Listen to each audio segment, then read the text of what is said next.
Bradesco, encare o futuro. Abra sua conta pelo app. Olá, boa noite. Boa noite. Famílias de vítimas da Covid-19 relatam a demora de até 5 dias para a remoção de corpos aos cemitérios de São Paulo. O atraso começou depois que a prefeitura da cidade terceirizou o serviço de traslado do município, como mostra a repórter Thaís Furlan. Na porta do hospital, Jefferson enfrenta a dor de perder a mãe para a Covid-19 e a angústia de não conseguir fazer um enterro dela. Nossa reportagem constatou que o corpo da dona Miriam ficou ali, à espera do transporte para o cemitério, por 3 dias. Já não basta a dor da perda do ente querido, não poder fazer um velório digno, ainda passar por essa situação, por essa humilhação. A família do seu Enoque esperou ainda mais, 5 dias. A família tá desesperada, tá em estado de choque, a mãe dele e tudo, né? Que ela quer que seja enterrado logo. Aqui o enterro foi marcado, a família chegou, mas o corpo da Helenita não. E todo mundo voltou para casa, sem qualquer previsão da cerimônia. É muito triste, é um descaso muito grande. Descaso com todo mundo. A explicação para tanta demora está numa decisão da Prefeitura de São Paulo. Na semana em que a cidade registrou os piores números na pandemia, uma empresa terceirizada assumiu a logística do transporte dos corpos, que antes era feita por servidores públicos. Já no primeiro dia de terceirização, na última quinta-feira, começou o caos. Sem saber que estava sendo gravado, o funcionário do velório municipal confirmou o problema. Mas por que esse atraso? É por causa do tráfego. E disse que nem eles conseguiam contato com a empresa terceirizada para dar uma satisfação para as famílias. Como tem previsão? No meio da pandemia não é hora de fazer experiências com o serviço público. Desde a mudança, o que se viu foi uma confusão em todos os setores. Vai e vem de carros funerários vazios, muitos que iam a endereços errados. Veículos parados, estacionados onde não havia o que transportar. Mais de um motorista no mesmo endereço. Nossa reportagem teve acesso às fichas de remoção. Aqui, os documentos de 3 vítimas de Covid foram devolvidos porque as pessoas já haviam sido enterradas quando os motoristas chegaram para fazer o transporte. No maior cemitério da América Latina, mais desrespeito. Enquanto os corpos não chegavam, as famílias se aglomeravam na espera. Raimundo morreu na quinta-feira e só foi sepultado no domingo, no último horário. E foi tudo feito na correria. Uma despedida sem nenhuma dignidade, segundo a irmã dele. Foi tudo nas pressas, tudo correndo. É tipo uma coisa assim, você não deu nem tempo de despedir mesmo ali. A prefeitura reconheceu o problema e lamentou o ocorrido. Informou que para agilizar o transporte e evitar atrasos, os servidores públicos estão auxiliando a empresa terceirizada. A gente precisa melhorar o atendimento, a gente precisa se humanizar mais, né? Veja agora outros destaques do dia. Presidente Bolsonaro diz que cardiologista Marcelo Queiroga é o escolhido para assumir o Ministério da Saúde. Pazuello anuncia a compra de 138 milhões de doses das vacinas da Pfizer e Johnson. São Paulo retoma hospital de campanha com leitos de UTI. E na série especial, os maus tratos contra crianças. Como vizinhos salvaram uma menina amarrada dentro de casa.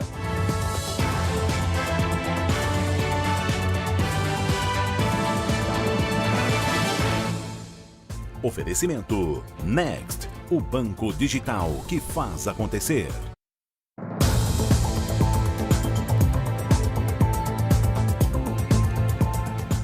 Até o final deste mês, São Paulo deve completar a vacinação dos idosos com mais de 70 anos. Hoje teve início uma nova etapa de imunização deste grupo prioritário. Foi a dona Terezinha quem veio dirigindo para tomar a vacina bem cedo. A filha e a neta vieram de carona. Derrubei todo mundo da cama, vamos. E viemos todas. Debaixo da máscara, a dona Shirley estava com aquele sorriso de felicidade. Hoje, São Paulo começou a vacinar idosos de 75 e 76 anos. E a previsão é que até o fim do mês, todas as pessoas acima de 70 anos recebam a primeira dose. Só o mês de março, com essas faixas etárias, equivale a 2.180.000 pessoas que serão vacinadas durante esse mês.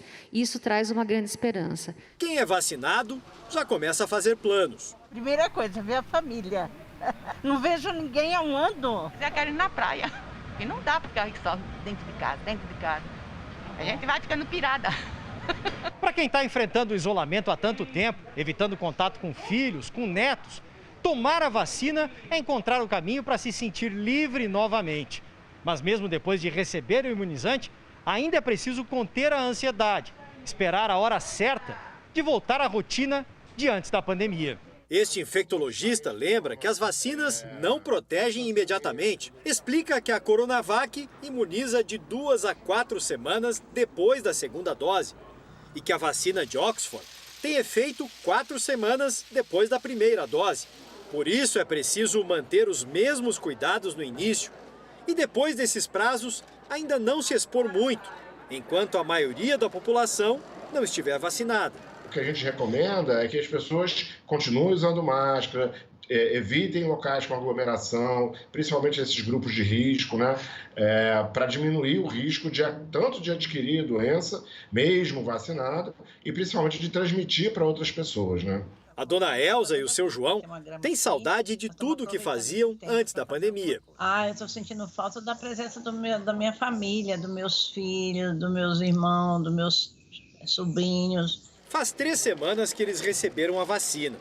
Continuam em casa até chegar à segunda dose e o momento mais para frente de curtir a vida, com saúde. Quero fazer exercício, quero dançar, quero aproveitar, quero viver. Nós queremos, né, João? A Fundação Oswaldo Cruz vai entregar nesta semana as primeiras vacinas contra a Covid-19 produzidas pela instituição. Serão ao todo 1.080.000 doses entregues ao Programa Nacional de Imunizações. 500.000 doses na quarta e outras 580.000 até sexta-feira. As medidas mais restritivas estão valendo a partir de hoje no estado de São Paulo. O comércio não abriu, as escolas suspenderam as aulas presenciais e os escritórios liberaram os funcionários para trabalhar de casa. Só o essencial pode abrir e, mesmo assim, a circulação nas ruas foi grande ao longo do dia. O movimento nos terminais de ônibus da capital foi menos intenso do que nos dias normais. As filas respeitavam o distanciamento, mas na hora de sair, os ônibus iam cheios. Nas principais avenidas, as imagens mostravam trânsito carregado. As plataformas dos trens metropolitanos estavam com movimento grande nesse primeiro dia oficial de maior restrição na circulação. Nas ruas, as pessoas tentavam resolver pequenos problemas da forma mais rápida possível. Estou de máscara, estou sozinho, vou só pegar o remédio na farmácia e já estou indo para casa. Nesta fase, a intenção do governo é fazer com que 4 milhões de pessoas deixem de circular por dia em São Paulo. Aqui na rua José Paulino, importante centro de compras, as lojas, a maioria de roupas, estão fechadas e praticamente não se vê ninguém por aqui. Aqui na rua 25 de março, local que é conhecido também pelo comércio, as lojas estão com as portas baixadas. A fiscalização está pelas ruas, mas a gente vê bastante gente por aqui. A sensação é que ainda tem vários ambulantes. Eles colocaram inclusive essas grades de contenção. Daí para frente, carro não passa. Mesmo com um movimento menor, carro é o que não falta aqui na Avenida Paulista. Tem horas que nem parece que entramos na fase emergencial. Agora, o que tem bastante por aqui são entregadores. Com as novas medidas restritivas, Luciana, que tem um restaurante, espera apoio do grupo da rede social com 60.000 inscritos na região onde mora. É por mensagens que os comerciantes dos bairros vizinhos se ajudam. Estamos trabalhando hoje para não fechar, para pagar as contas, porque ninguém está tendo lucro. No fim de semana, o governo intensificou as ações de fiscalização nos 645 municípios. A polícia suspendeu bailes na periferia da capital e teve trabalho para conter movimento em praias da Baixada Santista. Em todo o estado, foram 197 autuações. Nós tínhamos sinalização dúbias em relação ao isolamento. A doença sai muito mais caro para a sociedade. E esse é o pacto que nós temos que ter entre nós. Um pacto com a vida, um pacto com a saúde, um pacto com medidas sanitárias que garantam a nossa sobrevivência no enfrentamento dessa pandemia. A taxa de ocupação de UTIs preocupa o comitê que coordena o combate da pandemia em São Paulo. O governador anunciou um novo hospital de campanha na capital, com capacidade para 180 leitos, sendo 50 de terapia intensiva. E de São Paulo a gente vai para o norte do país, porque daqui a pouco é a região de Belém que adota medidas restritivas de circulação. Quem tem os detalhes é o repórter Guilherme Mendes. Boa noite para você, Guilherme. Boa noite, Fara. Boa noite, Cris. Pois é, daqui a pouco, às 9 horas da noite, apenas os serviços essenciais vão poder funcionar. Esse bloqueio vale aqui para Belém e para outras 4 cidades da região metropolitana. Na rede pública e estadual, 75% dos leitos de UTI para Covid estão ocupados. Aqui na capital, a ocupação chega a quase 95%. E não há mais vagas para leitos clínicos. Também não existe mais vagas de UTI nos 17 hospitais particulares de Belém. O governo vai abrir 100 novas vagas e um pronto-socorro municipal vai virar hospital exclusivo para pacientes com o coronavírus. O governo de Pernambuco decretou quarentena em todo o estado. Essa medida passa a vigorar na próxima quinta-feira e deve valer por 10 dias. Praias, parques e parte do comércio vão ficar fechados. A taxa de ocupação das UTIs no estado é de 95%. Cris, Fara. Obrigado, Guilherme.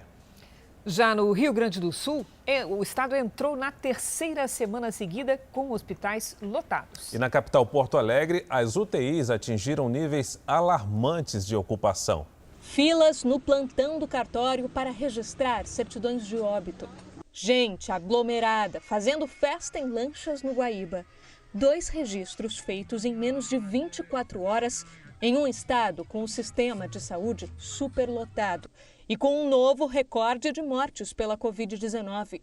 Essa é a 3ª semana consecutiva de superlotação nas unidades de pronto atendimento e hospitais do Rio Grande do Sul. A gente tem que, nesse momento, ter muita calma e acreditar que principalmente as autoridades vão fazer uma coisa mais profissional, mas dentro da realidade, né? A Luane veio em busca de atendimento e não conseguiu. Esse é o 2º lugar que a manicure tem atendimento negado por conta da superlotação. Mas e para quem não tem condições, faz o quê, né? Já é o 2º lugar que eu vou. Tudo lotado. Aqui na capital gaúcha, mais 2 hospitais fecharam suas alas de emergência para a Covid e só estão recebendo casos extremamente graves, de risco iminente de morte e que chegam de ambulância. Uma delas é aqui neste complexo, referência no atendimento à Covid-19. A taxa de ocupação está perto dos 300% e não há previsão de normalização do serviço. É preciso, primeiro, que a procura por atendimento diminua.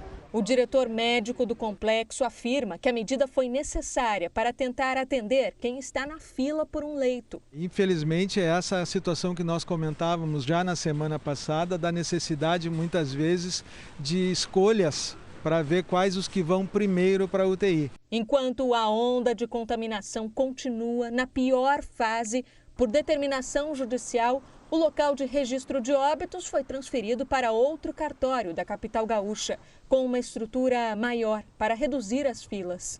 Só nos primeiros 15 dias deste mês foram confirmadas mais de 1.100 mortes em Porto Alegre.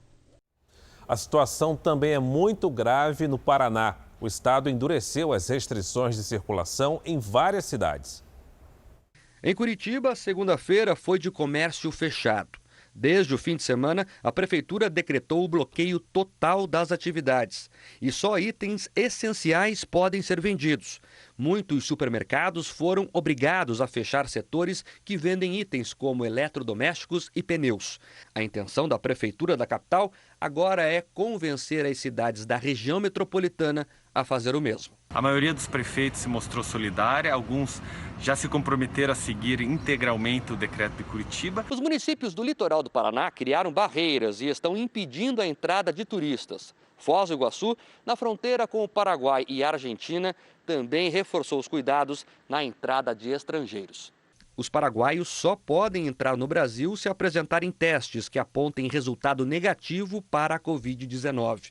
A fronteira com a Argentina segue fechada. O Paraná tem 96% das UTIs adultas do SUS ocupadas. 1.320 pessoas estão na fila por um leito. No fim de semana, o Hospital das Clínicas da Universidade Federal do Paraná registrou novamente fila de ambulâncias para deixar pacientes com coronavírus. Em Clevelândia, no sudoeste do Paraná, uma cervejaria emprestou cilindros de oxigênio para o hospital da cidade conseguir atender os doentes. Em Santa Catarina, a Justiça negou o fechamento total de 2 semanas, mas obrigou o poder público a criar um centro de operações de emergência para monitorar a circulação do vírus. Segundo a Universidade Federal de Santa Catarina, a cada 4 dias, mais de 20 mil novos casos de Covid-19 são registrados no estado, que tem 96% das UTIs ocupadas. Vamos aos números de hoje da pandemia no Brasil. Segundo o Ministério da Saúde, o país tem mais de 11.519.000 casos da Covid-19. São mais de 279 mil mortos e foram registrados 1.057 óbitos nas últimas 24 horas. Veja a seguir, o cardiologista Marcelo Queiroga é o escolhido para assumir o Ministério da Saúde. E na série especial, vizinhos salvam a menina que foi abandonada pela mãe e que estava amarrada com fio elétrico.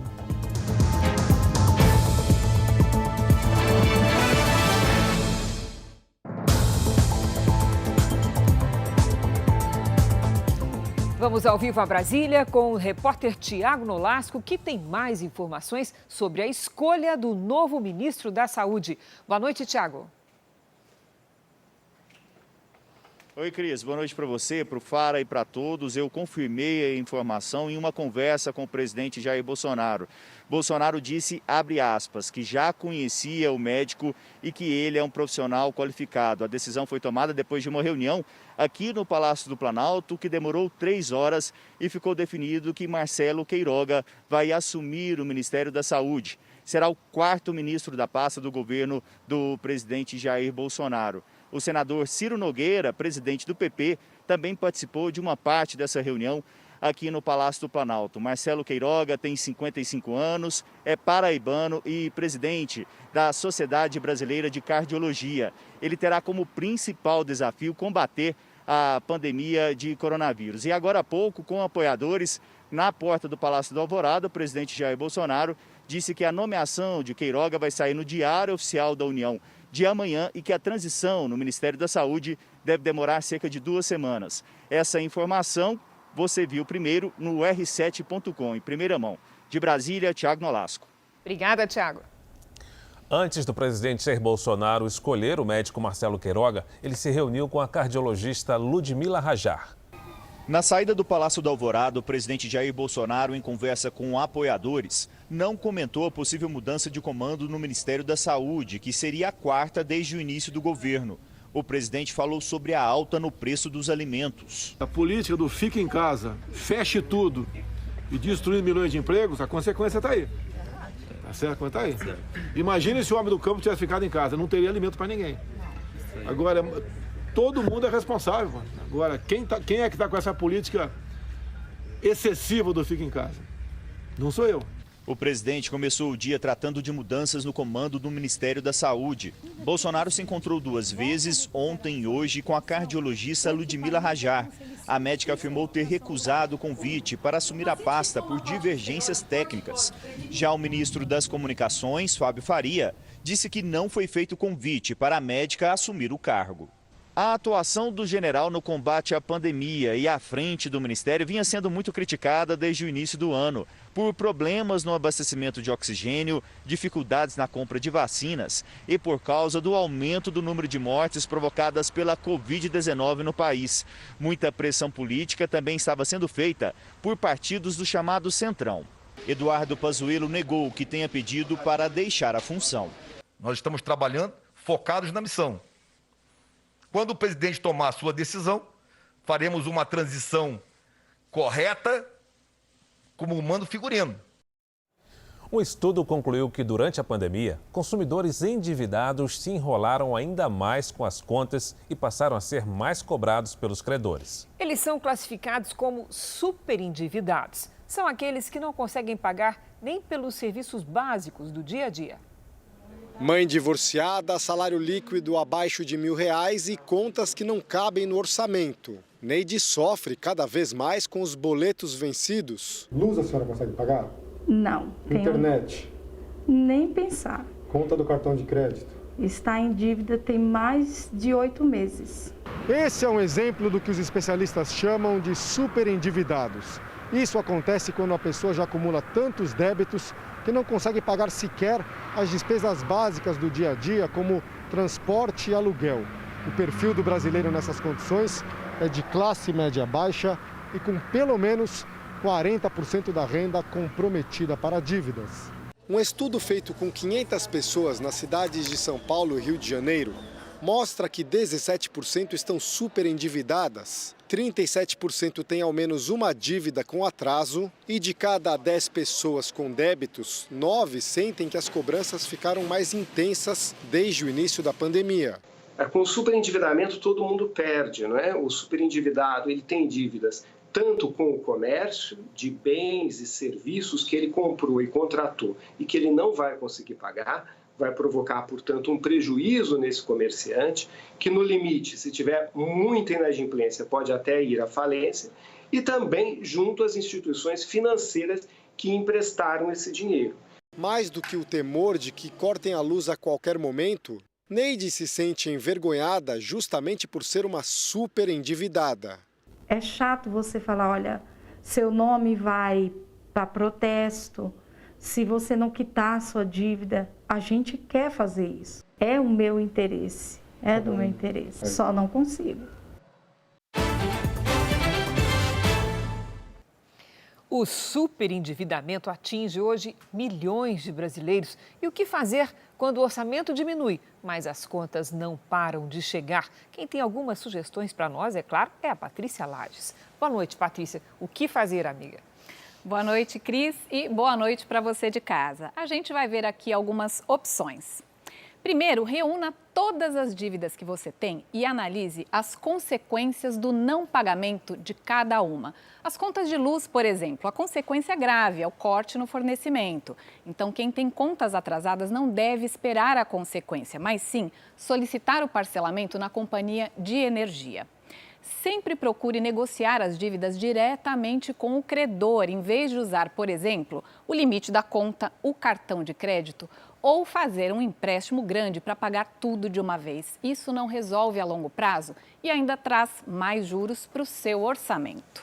E se já está difícil pagar as contas, imagina se fizer dívida com juros altos. Fica pior. Complica, né? Complica, Cris. Por isso é preciso readequar esses gastos de acordo com a sua nova realidade.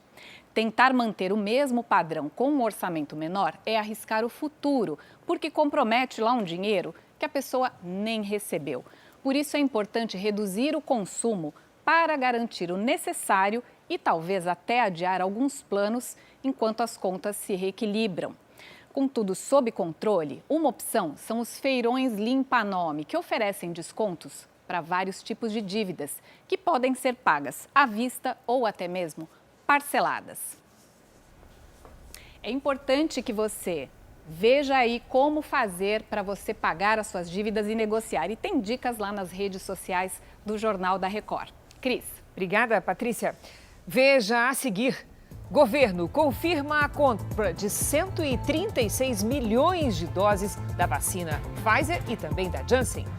Na série especial, violência e maus tratos na infância. Você vai conhecer a história da menina que era mantida amarrada com fios dentro de casa.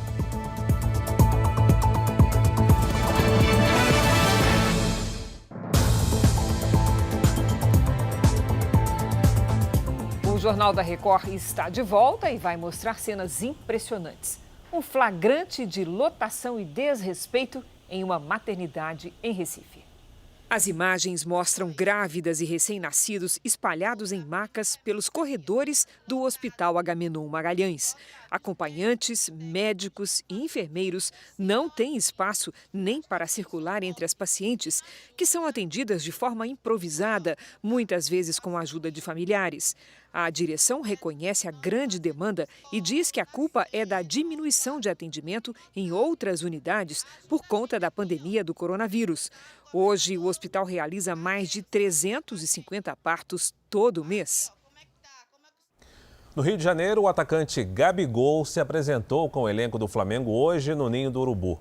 Em plena pandemia, ele foi flagrado em um cassino clandestino na madrugada de domingo em São Paulo. O clube anunciou que não vai puni-lo, mas o jogador vai responder na justiça por crime contra a saúde pública e envolvimento em jogos de azar. O elenco principal do Flamengo se reapresentou hoje no Ninho do Urubu, no dia seguinte à derrota para o Fluminense no Campeonato Carioca. Gabigol foi o mais aguardado, mas entrou sem falar com ninguém. Ele não foi isolado dos companheiros e treinou normalmente. O atacante fez o teste da Covid-19 junto com os outros jogadores. Nenhum atleta teve nenhum sintoma de Covid, nenhum atleta teve nenhum exame alterado em função disso. No fim de semana, Gabigol foi detido em um cassino clandestino em São Paulo. Mais de 300 pessoas estavam aglomeradas no local, entre elas o funkeiro MC Gui. Gabigol foi flagrado debaixo da mesa. A diretoria rubro-negra afirma que não pretende multar o jogador.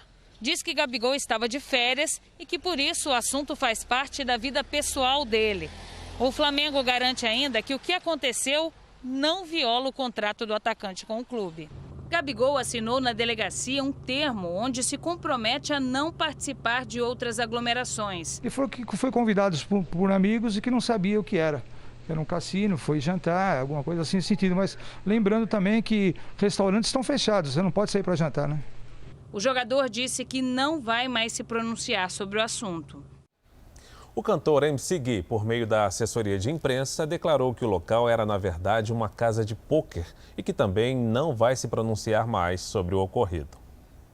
Antes aliado da concessionária que administra a linha amarela, o prefeito do Rio, Eduardo Paes, agora briga na justiça para que o município assuma o controle da via expressa. Uma disputa que passa pela não cobrança do pedágio e que pode custar caro ao poder público. Uma pergunta que ninguém sabe responder. Até quando o carioca vai circular pela linha amarela sem pagar pedágio? Quem precisa passar direto, todos os dias e de volta, no final do mês é um valor muito alto. Se dependesse da Lanza, o motorista já iria desembolsar R$ 7,20 em cada sentido, a partir de sexta passada. A concessionária readquiriu o controle da via expressa depois de um recurso no Supremo Tribunal Federal. O novo valor é apenas 30 centavos mais barato do que a última tarifa cobrada pela empresa. Mas um decreto do atual prefeito suspendeu a cobrança. O pedágio é um dinheiro nosso e eu não acho justo. Essa queda de braço é antiga. Ano passado, a Lanza perdeu os direitos sobre a via depois que o Superior Tribunal de Justiça deu ganho de causa à Prefeitura do Rio de Janeiro na gestão de Marcelo Crivella. O argumento foi de que a concessionária teve um lucro bilionário ao aplicar uma planilha de reajustes que causou um desequilíbrio econômico-financeiro no contrato. Uma CPI na Câmara dos Vereadores identificou irregularidades em 11 aditivos em um contrato de obras de melhoria de trânsito. O investimento de 250 milhões de reais, bancado pela empresa, teve como contrapartida na gestão Eduardo Paes a ampliação do contrato de concessão para 15 anos e aumentos sucessivos na tarifa que elevaram o pedágio para R$ 15 nos dois sentidos. Delatores da Lava Jato afirmaram ao Ministério Público Federal que os projetos executados pela Lanza envolveram pagamento de propina a funcionários da Prefeitura e contribuições à campanha de políticos. Até amanhã, os pedágios continuam liberados. Frente a frente, a concessionária e a Prefeitura do Rio participam de uma audiência de conciliação. Se não houver acordo, a briga vai se concentrar sobre o controle da via expressa e se haverá indenização. A audiência põe em lados opostos antigos aliados. Lanza e o atual prefeito Eduardo Paes. Se no passado Eduardo Paes celebrou acordos com a empresa, agora tenta barrar a cobrança de tarifa. Assim que assumiu a prefeitura, Eduardo Paes quis jogar duro e propôs uma nova licitação para a linha amarela. O prefeito fez um decreto impedindo a retomada da cobrança e questiona a decisão que devolveu o controle da linha amarela à Lanza. Uma queda de braço que pode custar caro aos cofres públicos. O que foi feito na administração anterior é totalmente diferente do que foi feito agora. Por quê? Porque na administração anterior tentava-se discutir ou não pagamento do pedágio ou a rescisão contratual baseada em culpa do concessionário. Na encampação significa o quê? Você romper o contrato pelo interesse público. Ou seja, o que motiva o rompimento do contrato? O interesse público. E em nenhum momento está se discutindo boa ou má prestação do serviço público e não está discutindo também validade ou invalidade, ou seja, veracidade ou falsidade de nenhum tipo de planilha. Na prefeitura anterior se discutia a conduta do concessionário, no caso da Lanza. Na prefeitura atual, isso não é discutido. A empresa Lanza disse que vai buscar na Justiça a indenização por todos os danos causados pela medida adotada pela Prefeitura do Rio ao suspender o pedágio na linha amarela.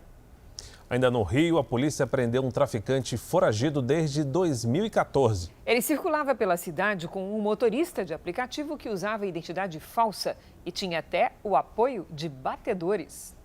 Foram 7 anos fugindo da polícia. Durante esse tempo, o Wendel Santos Gomes ostentou armas pesadas e comandou o tráfico de drogas na comunidade da Chacrinha, no Rio de Janeiro. As investigações da polícia acompanharam a rotina do traficante durante 6 meses.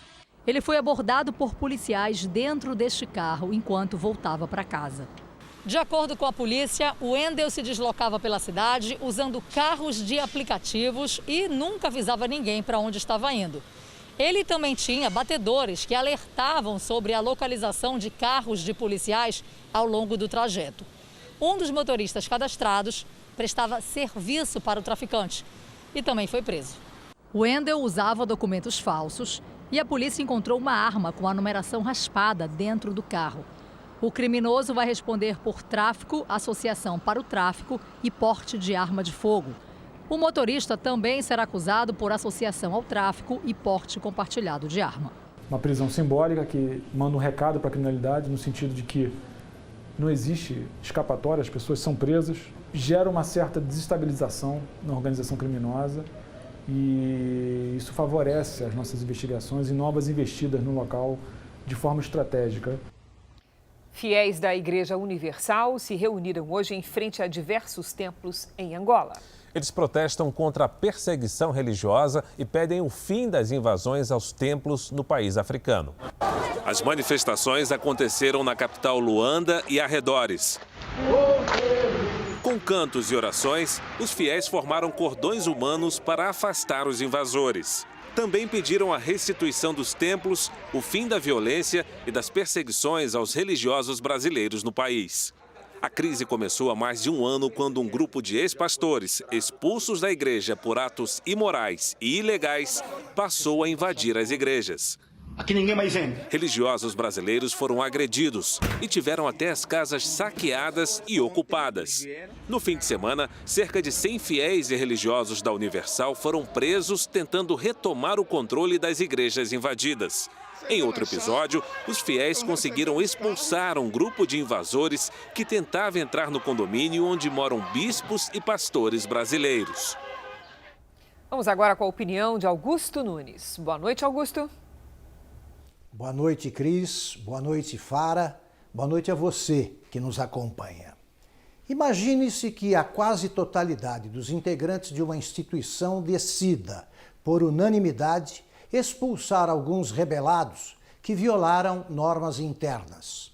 Imagine-se ainda que o líder desse grupo de proscritos resolva ignorar a decisão avalizada pela maioria dos membros e nomear-se presidente da instituição à qual já nem pertence.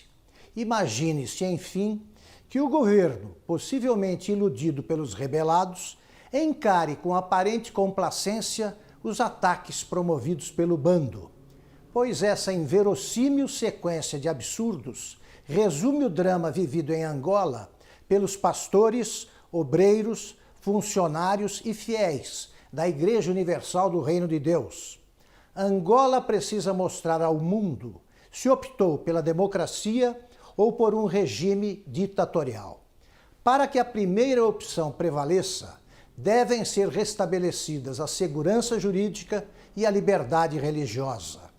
Como a multidão de ameaçados inclui centenas de cidadãos brasileiros, cumpre ao Itamaraty cobrar dos dirigentes angolanos o respeito à lei e ao direito à vida. Os governos dos dois países têm o dever de socorrer os cidadãos que lutam há meses pela defesa de sua fé, acuados pela xenofobia e pela intolerância. Voltamos a falar do coronavírus. O ministro da Saúde, Eduardo Pazuello, anunciou hoje um acordo de compra de 138 milhões de doses das farmacêuticas Pfizer e Janssen. Depois de um fim de semana tumultuado em torno de uma possível saída do ministro da Saúde, Eduardo Pazuello deu hoje uma coletiva de imprensa. Admitiu que o ciclo da pandemia este ano está diferente e pode causar mais mortes. O ministro disse também que até maio os grupos prioritários estarão vacinados. É muito provável que em maio nós já tenhamos vacinado os grupos prioritários. Colocar dessa forma. A partir daí, são todas as outras idades, todos os demais grupos sociais do Brasil serão vacinados. E vamos chegar até o final de 2021 com toda a população brasileira vacinável. Segundo o ministro, até dezembro, a previsão é que o Brasil terá recebido quase 563 milhões de doses de vacinas de 7 laboratórios diferentes. O Ministério da Saúde anunciou que fechou acordos com as fabricantes da Pfizer-BioNTech e da Janssen. Segundo o governo, a Pfizer vai fornecer 100 milhões de doses até setembro, que poderão ser aplicadas imediatamente na população, porque a vacina já tem o registro definitivo da Anvisa. Já a Janssen promete fornecer 38 milhões de doses até o fim do ano, mas por enquanto não tem o pedido de uso emergencial aprovado. Hoje pela manhã, a Anvisa se reuniu com a empresa CanSino Biologicals. A farmacêutica também está desenvolvendo uma vacina contra a Covid. E à tarde, a reunião foi com o laboratório indiano Precisa Covaxin para tratar do uso emergencial da vacina no Brasil. Amanhã, a Anvisa se reúne com a Janssen. A Associação Médica Brasileira divulgou uma carta pedindo vacinas, isolamento e o uso de máscaras para conter a disseminação do coronavírus. Os médicos também cobraram um calendário concreto de vacinação. Vamos ver como está o andamento da vacinação em todo o país. Mais de 10 milhões de pessoas receberam a primeira dose da vacina contra o coronavírus no Brasil.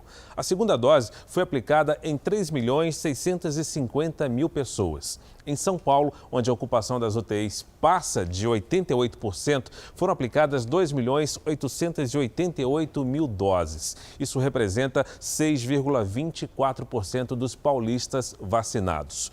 No Amazonas, mais de 8% dos moradores já foram imunizados. São 342 mil vacinados com a primeira dose.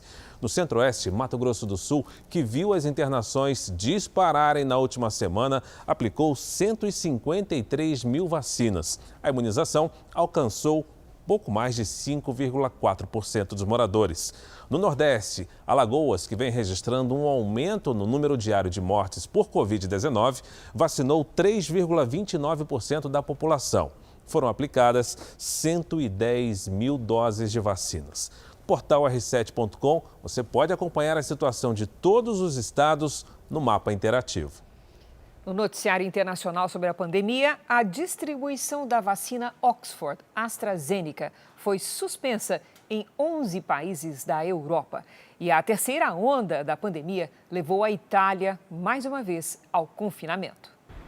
O silêncio está de volta à capital italiana. Roma é uma das 11 regiões que voltaram para a fase vermelha por causa do avanço da pandemia e das novas variantes. As comemorações da Páscoa foram canceladas. Milão, centro financeiro do país, também foi fechada. Cerca de 70% da população italiana só pode sair de casa para atividades essenciais, como trabalho e saúde. Todos querem ser livres e voltar a viver bem, desabafa a moradora. Na França, o som das ambulâncias não para. As unidades de terapia intensiva em Paris estão superlotadas e muitos pacientes precisam ser transferidos. Na contramão da maioria dos países aqui do continente, Reino Unido e Portugal iniciaram o processo de reabertura da economia. Depois de quase 2 meses de confinamento geral, os portugueses vivem a primeira fase dessa retomada. Os voos para países como Reino Unido e Brasil continuam suspensos até o final de março. Portugal, Espanha, França, Itália e Alemanha suspenderam hoje o uso da vacina da Oxford AstraZeneca. A medida foi tomada depois de uma suposta ligação entre o imunizante e o surgimento de coágulos sanguíneos. Segundo a OMS, a vacina é segura. Vamos com a previsão do tempo? Na contagem regressiva para o outono, que começa no próximo sábado, vamos saber como é que fica o tempo nestes últimos dias de verão com a Lidiane Sayuri. Boa noite, Lidy. Boa noite, Cris. Boa noite para o Fara, também para todo mundo que nos acompanha. Vamos fechar a estação com muito calor e chuva em boa parte do Brasil. Essa chuva aumenta no centro-sul a partir de quarta-feira com a chegada de uma frente fria. Mais cedo, a chuva causou transtornos em São Luís, no Maranhão. Só hoje choveu 30% do esperado para o mês. É a cidade brasileira que registrou mais chuva. Motoristas ficaram ilhados. E na Avenida Beira-Mar, os alagamentos se misturaram à água do oceano. Nesta terça-feira, a chuva mais forte ainda se concentra entre o norte e o nordeste. A circulação de ventos espalha temporais pelo Amazonas e entre o Pará e o Ceará. No Rio Grande do Sul, o tempo muda. Previsão de tempestade e ventania no oeste do estado. No centro-oeste, em parte do sudeste, calor e pancadas de chuva em pontos isolados à tarde. Tempo firme apenas entre Minas e Pernambuco. Amanhã faz calor, de 34 graus em Manaus, 32 em Cuiabá e até 29 em Belo Horizonte. Em Vitória, sol com máxima de 32 graus. É a mesma temperatura que vai fazer no Rio de Janeiro com pancadas isoladas de chuva. Na capital paulista, 31 graus e o dia pode acabar com chuva forte e transtornos em alguns pontos. Máxima também de 31 em Curitiba, com chuva fraca. E agora vamos ao Tempo Delivery, que hoje vai para o Jorge, nosso telespectador, quer saber da previsão para Cabo de Santo Agostinho, lá em Pernambuco. Lídia. Vamos lá, olha só, Jorge. Dias quentes e abafados te esperam com máxima de 30 graus. E até quarta tem previsão de chuvisco. Depois, sol sem nada de chuva. E você também faça como o Jorge e peça a previsão pelas redes sociais com a hashtag #VocêNoJR. Eu volto amanhã, Cris. Jorge é nosso telespectador assíduo. Sim. Obrigada pela audiência, Jorge. Boa noite, Lídia. Até amanhã. Obrigada. O Congresso Nacional publicou hoje a proposta de emenda à Constituição que viabiliza o retorno do auxílio emergencial. Os pagamentos poderão ser feitos sem levar em conta o teto de gastos do governo federal. A PEC autoriza despesas fora do limite do teto de gastos, só para que seja recriado o novo auxílio emergencial. Conforme aprovado pelo Legislativo, estão reservados 44 bilhões de reais em gastos extras para financiar o novo auxílio, um valor bem menor do que o total gasto no ano passado, de 322 bilhões de reais, segundo o Tesouro Nacional.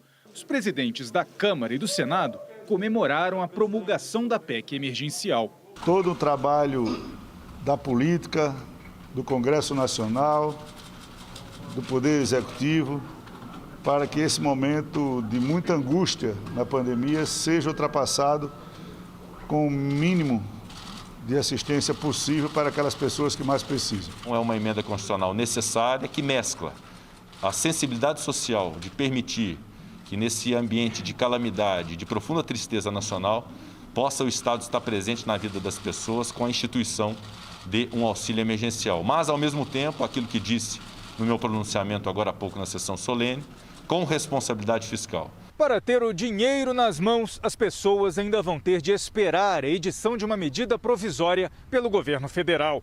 Fontes ouvidas pelo Jornal da Record no Congresso e no Palácio do Planalto acreditam que a MP seja publicada nesta quarta-feira e não na semana que vem, como estava previsto.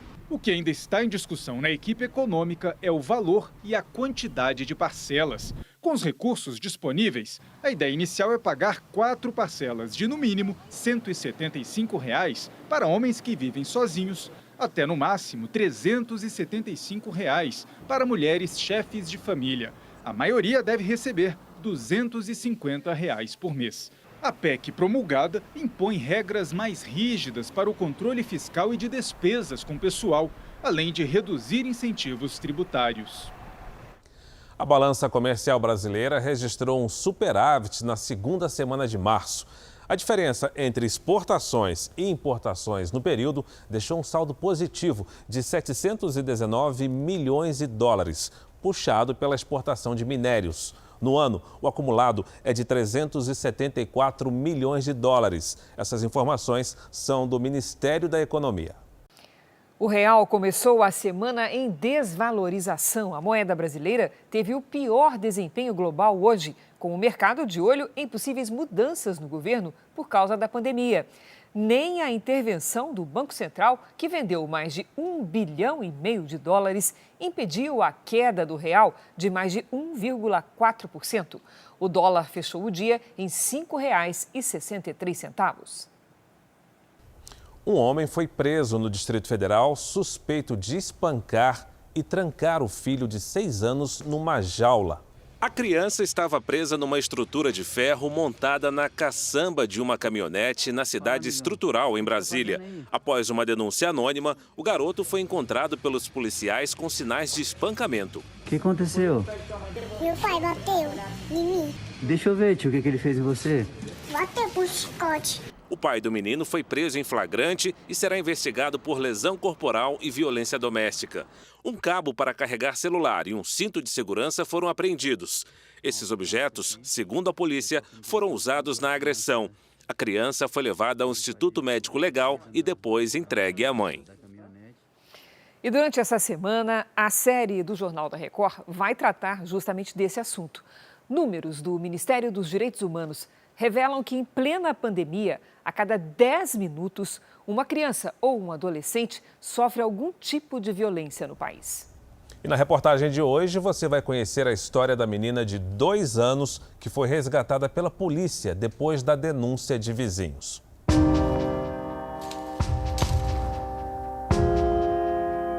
Mãos pequenas demais para tarefas tão arriscadas.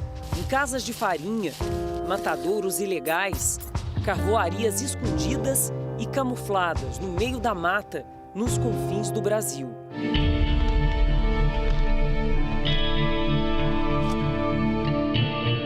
Mas nem é preciso ir tão longe para ver a infância ferida e sequestrada.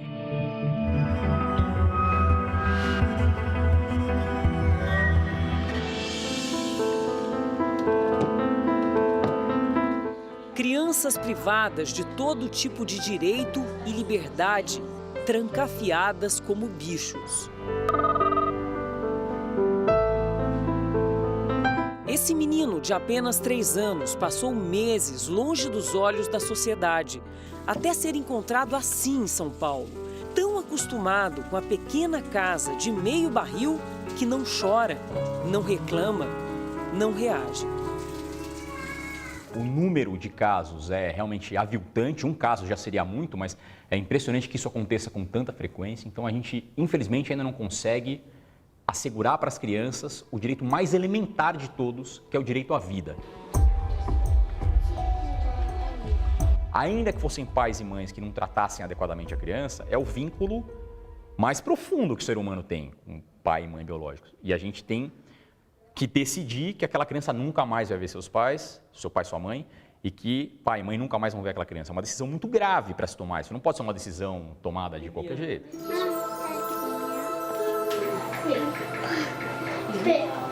Quando são acolhidos em abrigos temporários, mesmo recebendo toda a atenção e cuidados de vários profissionais, não é raro meninos e meninas sentirem falta da família, do convívio com aqueles que chamam de pais.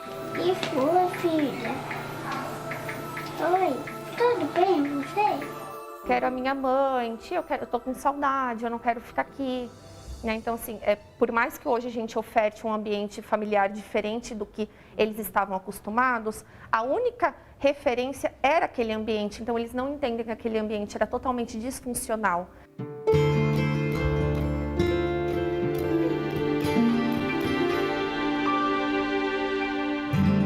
Um complexo de comunidades e bairros como a Cidade Líder, na zona leste de São Paulo, uma das mais populosas, mas também mais violentas da capital paulista. Num fim de semana, nessa rua, um barulho insistente chamou a atenção dos vizinhos, que até então nunca tinham tomado nenhuma providência. O barulho vinha aqui desse sobrado, que quando a gente atravessa o portão, percebe que se trata mesmo de uma pequena vila, cheia de casas compartilhadas e muitos quartos para locação. A criança chorava há mais de 10 horas, quando os vizinhos resolveram pedir ajuda do batalhão da Polícia Militar do bairro. Quando os policiais chegaram até aqui e arrombaram essa janela, não demoraram nada para descobrir o tamanho da causa do sofrimento. A menina de 2 anos foi encontrada sozinha ao lado da janela, já quase sem forças para chorar. Ela estava amarrada pelos pés com fio de aparelho eletrônico e demonstrava alívio quando foi resgatada. Era um cômodo pequeno, né? Próximo de uma sala, e tinha um sofá, né? Uma cômoda, né? Alguns pequenos móveis, então ele de imediato ele já viu a criança naquela situação. Quando os policiais comunicaram com ela, ela se acalmou, parou um choro, veio vindo, conseguiu um policial, né? Onde foi que ele desamarrou ela pela janela mesmo, né? No primeiro atendimento ali. A garota tinha sido abandonada pela mãe na noite anterior, presa sem água e comida. Eu tenho um filho e isso abalou todo mundo aqui dentro, entendeu? Todo mundo ficou abalado aqui. Se todo mundo denunciasse, acho que diminuía, né? Os casos de mãe irresponsável dessa forma.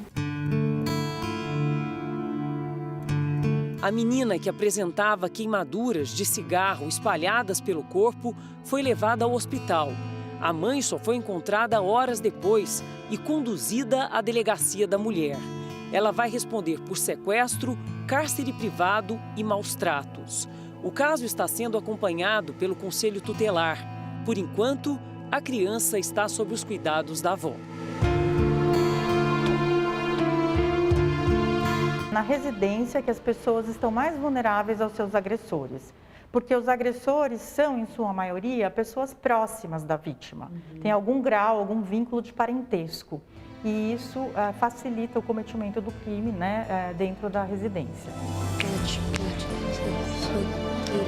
Para cada grito ouvido, para cada criança socorrida, a estimativa é de que pelo menos outras 10 sofram abusos parecidos, silenciosamente, invisíveis às estatísticas, ao socorro das autoridades e à espera de uma ajuda que, quem sabe, possa chegar a tempo.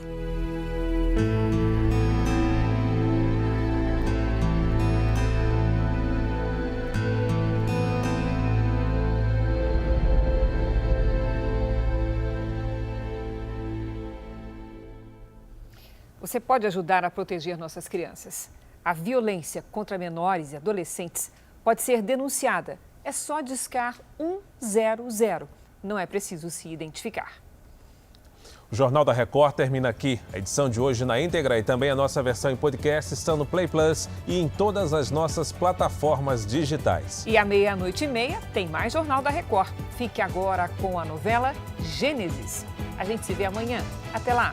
Uma excelente noite para você e até amanhã.